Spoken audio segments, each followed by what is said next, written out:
Değerli misafirler, şimdi Eslem Murat öğrencimizin Bismillahirrahmanirrahim.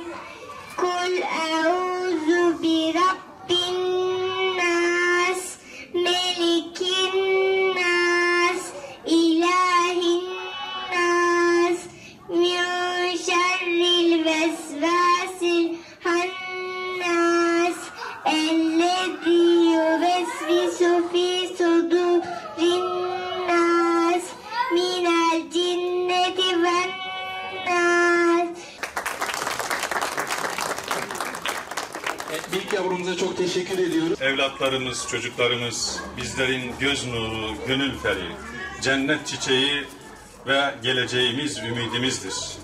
Onları maddi ve manevi anlamda yetiştirebilmek, onlara hem milli kültürümüzü, hem örfi kültürümüzü, hem dini kültürümüzü vermek ve benimsetmek de başta eğitimciler olmak üzere her anne ve babanın görev ve vazifesidir.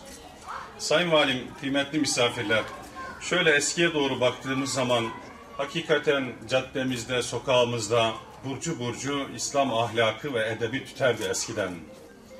Ta çocuk kundakta iken, beşikte iken onlara aktarmış olduğum bu kültürü o yaşta o eli öpülesi annelerimiz vermeye gayret ve çaba sarf ederlerdi. Daha çocuğunu yatırırken ayı gördüm Allah, amentü billah, ne güzel aydır, la ilahe illallah derler ve kelime-i tevhidi aktarırlardı. Yatarım Allah, kalkarım inşallah, kalkamazsam eşhedü en la ilahe illallah diye kelime-i şehadeti telkin ederlerdi. O çocuklar büyüdüğü zaman eğer erkek evladı ise ya gazi ol ya şehit duygusuyla yetiştirir.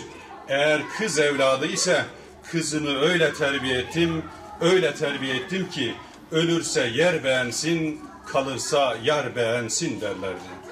Hazreti Ali radıyallahu anh evlatlarınızı, çocuklarınızı kendi yaşadığınız çağa göre değil, onların yaşayacakları çağa göre yetiştirin derken bize müthiş bir perspektif sunar. Peygamberimiz Efendimiz Hazreti Muhammed Mustafa sallallahu aleyhi ve sellem bir anne ve baba evladına güzel ve edep ve terbiyeden daha üstün bir şey veremez derken aslında bizlerin omuzlarına çok büyük bir sorumluluk yüklediği bir gerçektir.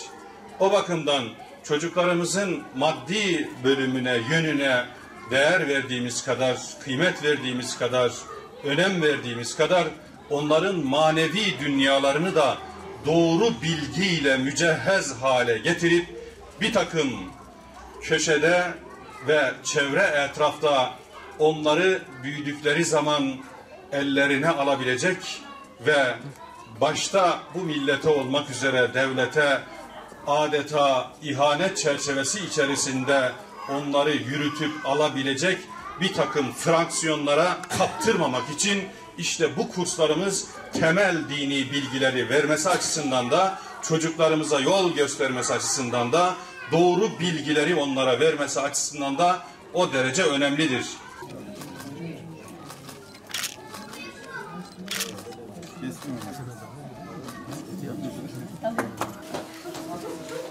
Hoş bulduk. Merhaba, nasılsınız? Ne kadar güzel bir etkinlik yaptınız. Ben çok beğendim. Fotolardan şöyle verelim mi? Şöyle vereyim mi?